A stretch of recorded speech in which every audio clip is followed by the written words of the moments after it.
Welcome to Get Real, How to Live a More Authentic Life, with psychologist and author of over 75 books, Dr. Barry Weinhold.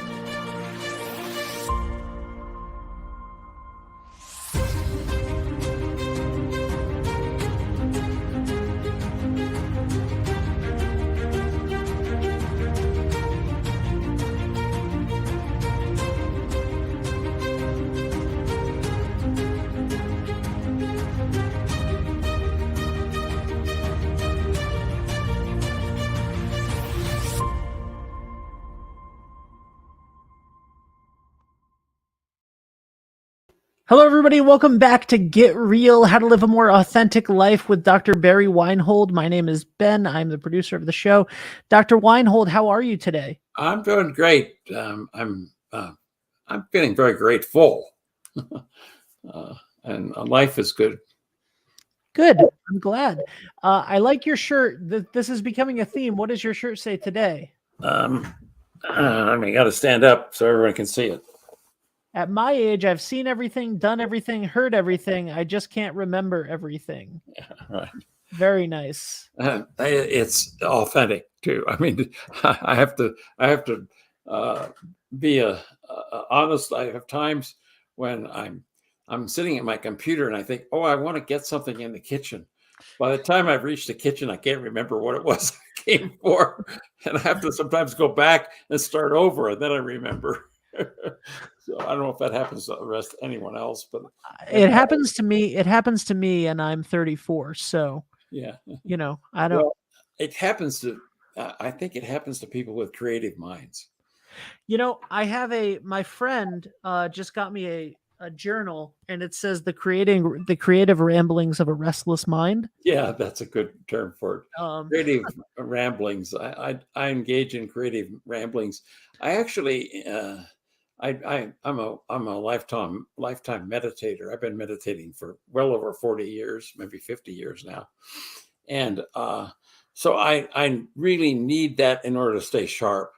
So if I miss my meditation, I know that my cluttered mind takes over and I can't remember anything. And I also developed a form of meditation that has really proved to be very useful for that. I call it meditation because when I wake up in the morning, I don't get out of bed right away.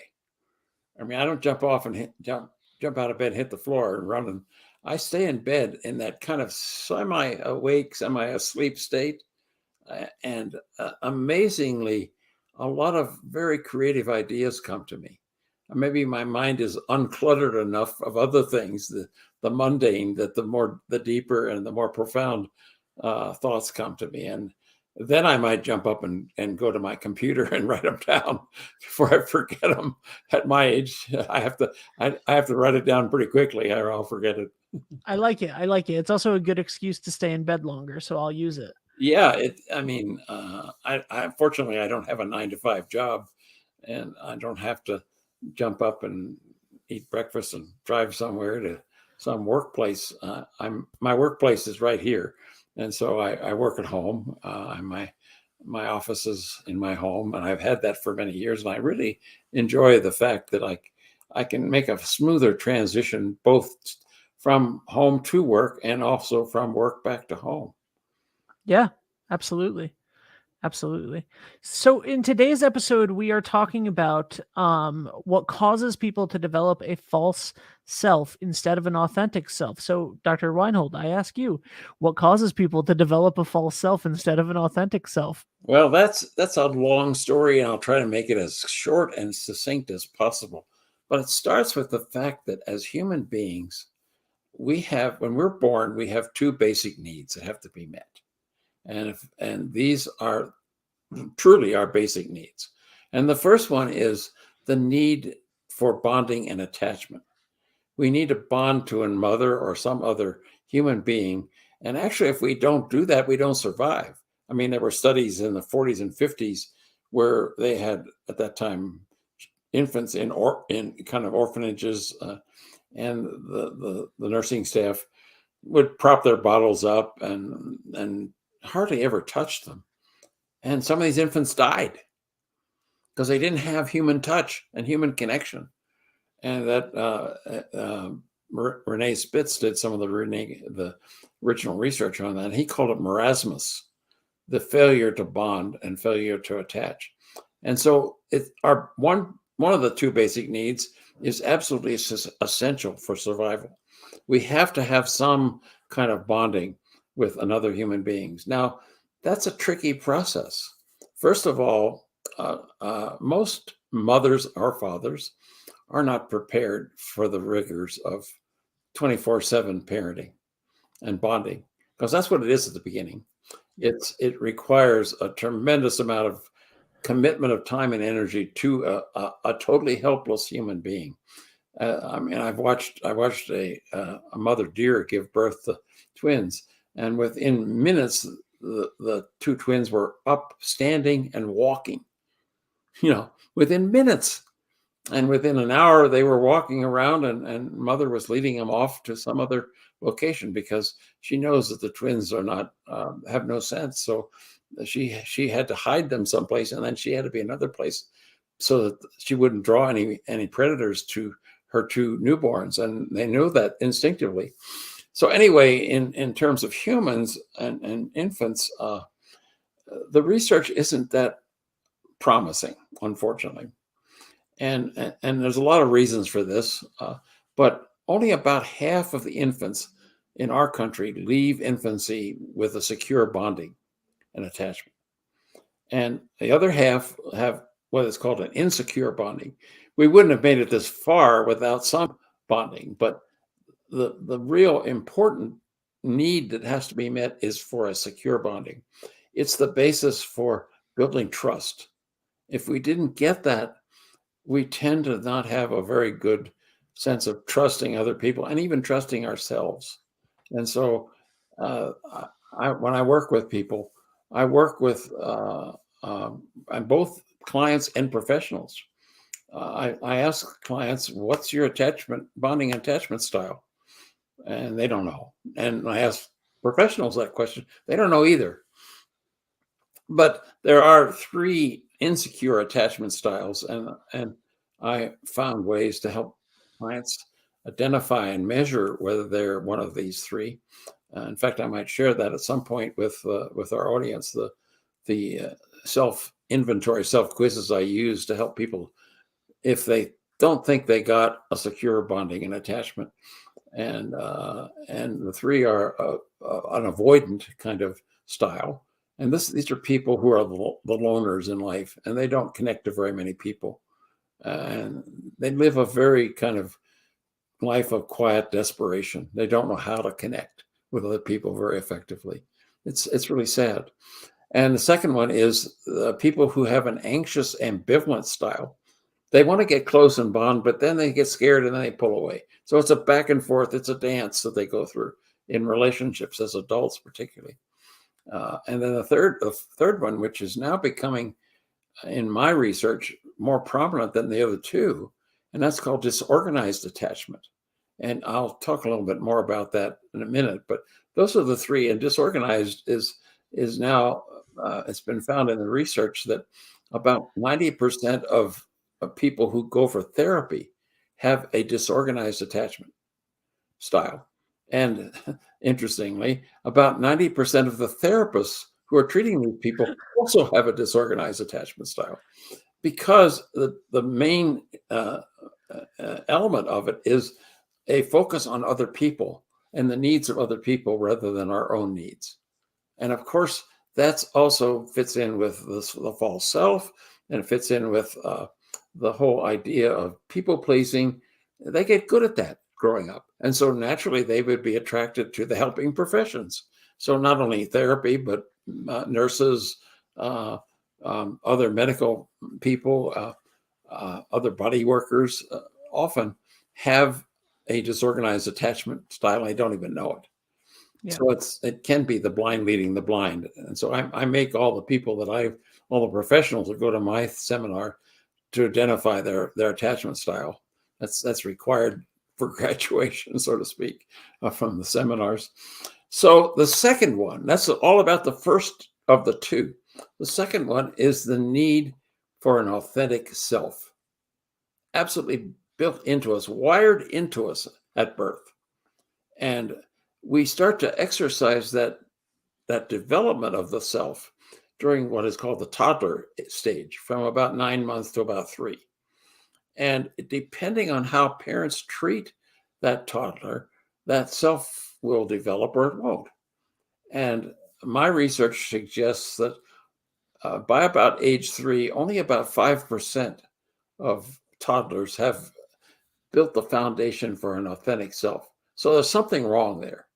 There's something we need to look at about how we parent our children, particularly in that stage, because that second need is never completely met, as well as the first need often in about half of infants is not met. So what the other research shows that if either of those needs is not met in the first 3 years, that will persist for the rest of your lifetime, unless there's some intervention, unless you wake up, unless you understand, you watch a podcast like this and realize that that fits you and you have to do something about it. And that's the first step in helping people look at changing their and meeting those needs, changing from a false self to a authentic self, and then being able to live an authentic life.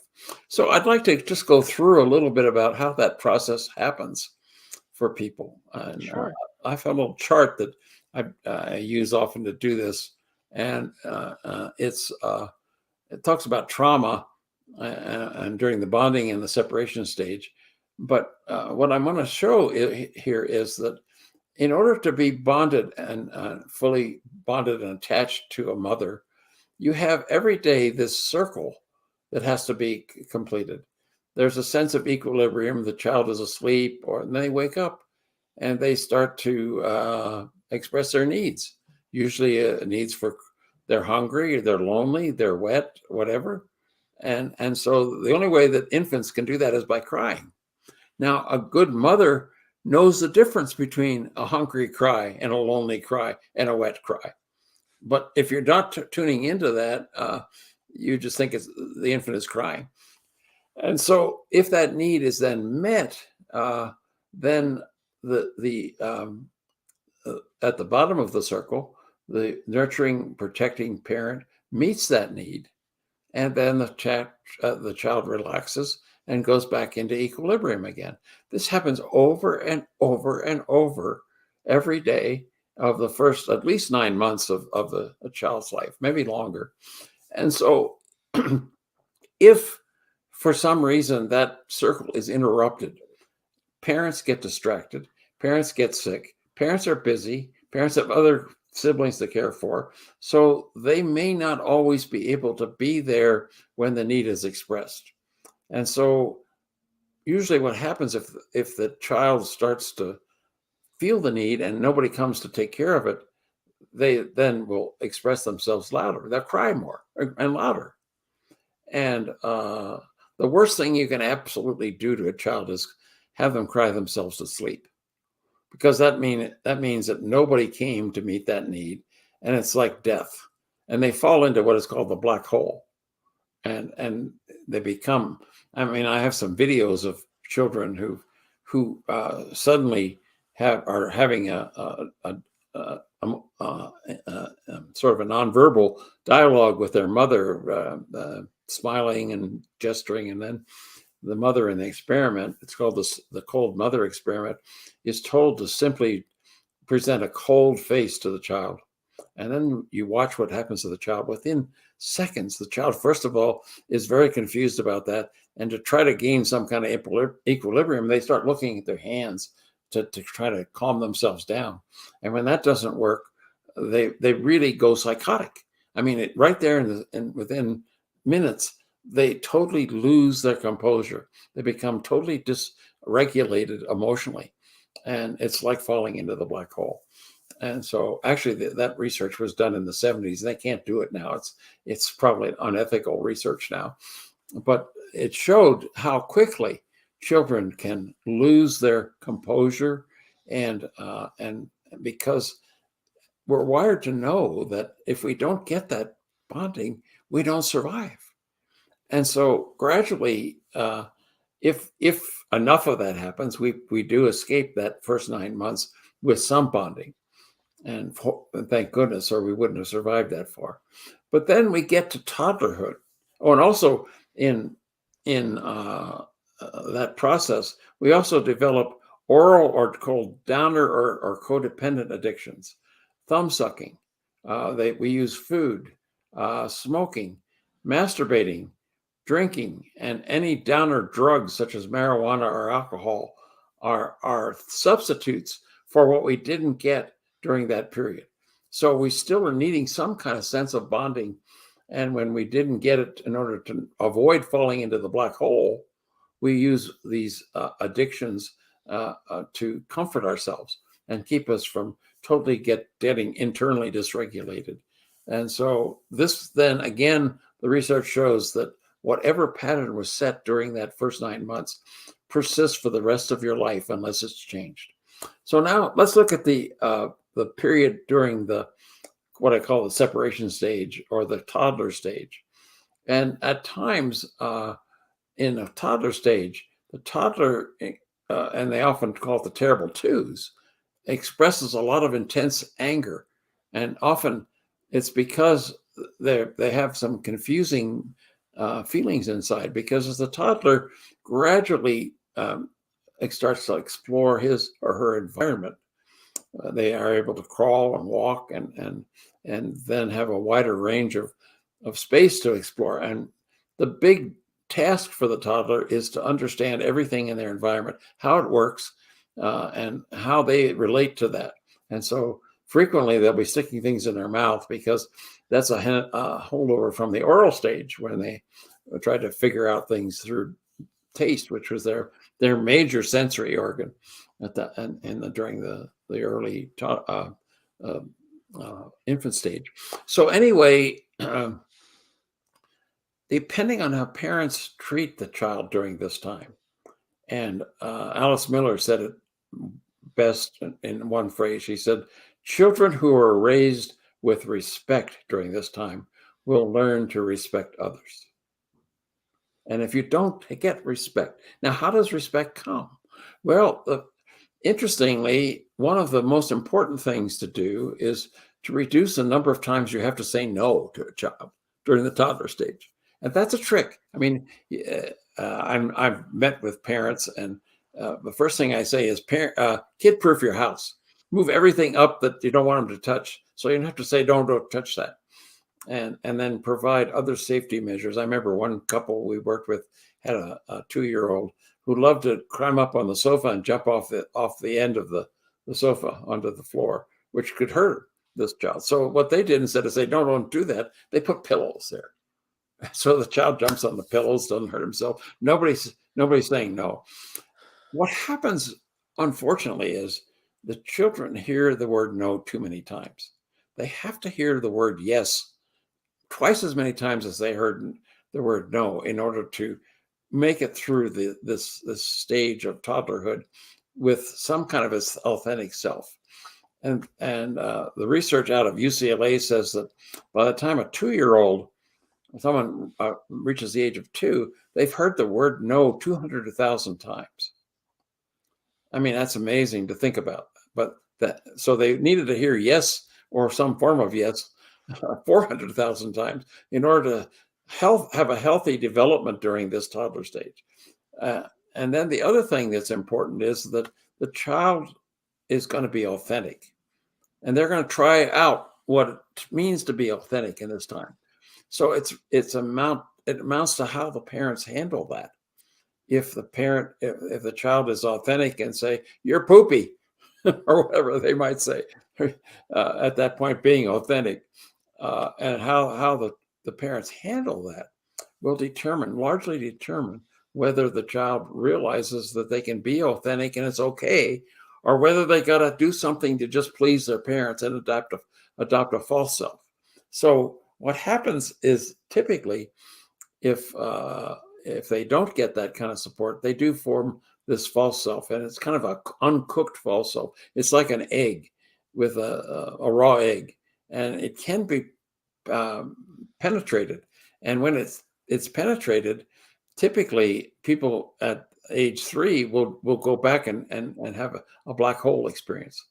They will. In fact, interestingly, people in the emergency room say that one of the most common things that people say when they come to the nursing into the emergency room is I'm in a black hole, and so that term seems to be an appropriate one for people to realize, and that term means I'm worried that I'm not gonna survive.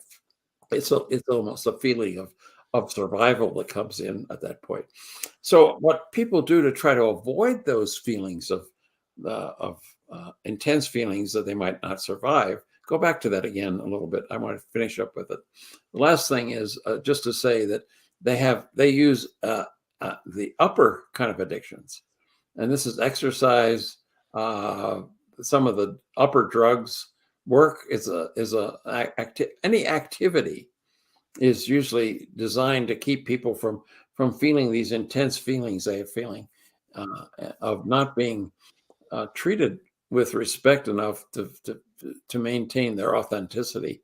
And so they again substitute other things to keep them from not having to feel all what that feels like. It feels awful to not be treated as an authentic human being separate from your parents.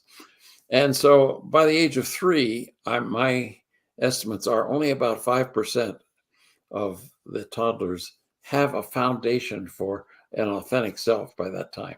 So that's why, as an adult, we have so many adults who have problems being authentic because they didn't have the foundation for it in the first place. They didn't have the foundation to be bonded the way they needed to. And so they're constantly looking to please other people so they can feel bonded and attached to them. So they're trying to make up for what they didn't get in the first 3 years. I mean, if we did anything, we would focus all of our resources on that first 3 years and make sure that we raise kids effectively. And it's not rocket science. We know what it would take. But unfortunately, in this country, we don't put many of our resources, and we don't have our national policy geared to supporting infants and up to age 3. So that's sort of overall my sense of what happens that causes a false self to develop and why it's such a big problem in adulthood. I love it. What is the that was so incredibly thorough and helpful. Thank you.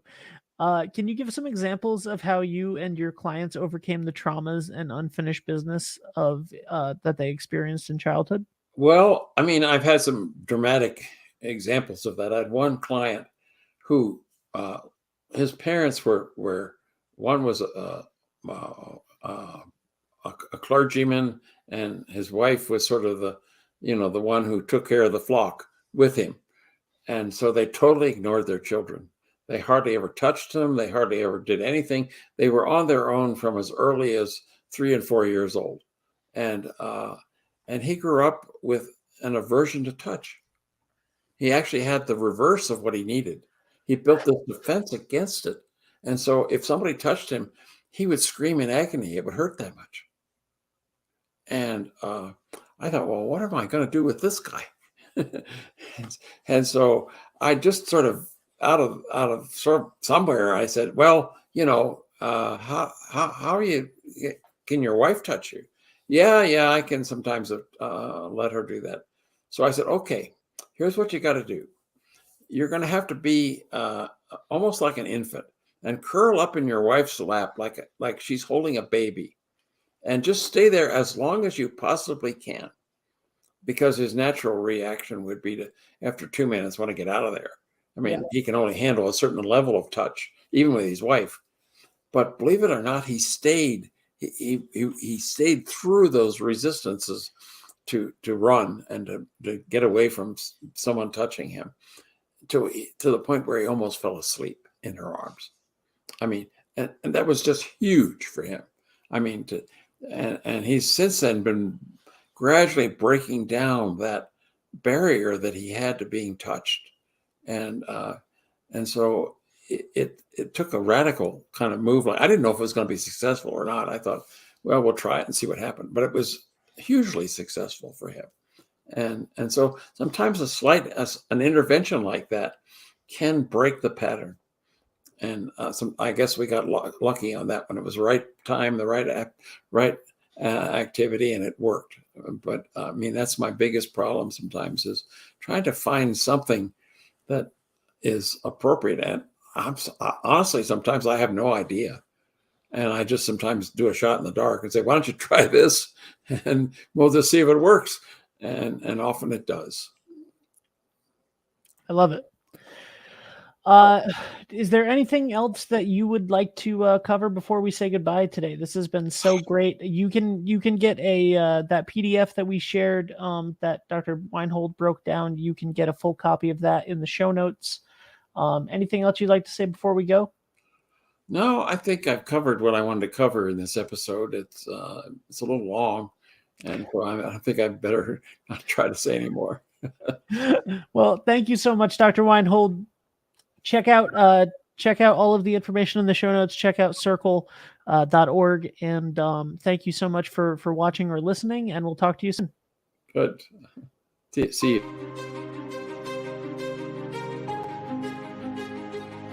For more information, please visit the Colorado Institute for Conflict Resolution and Creative Leadership at CICRCL.org or click the link in the show notes.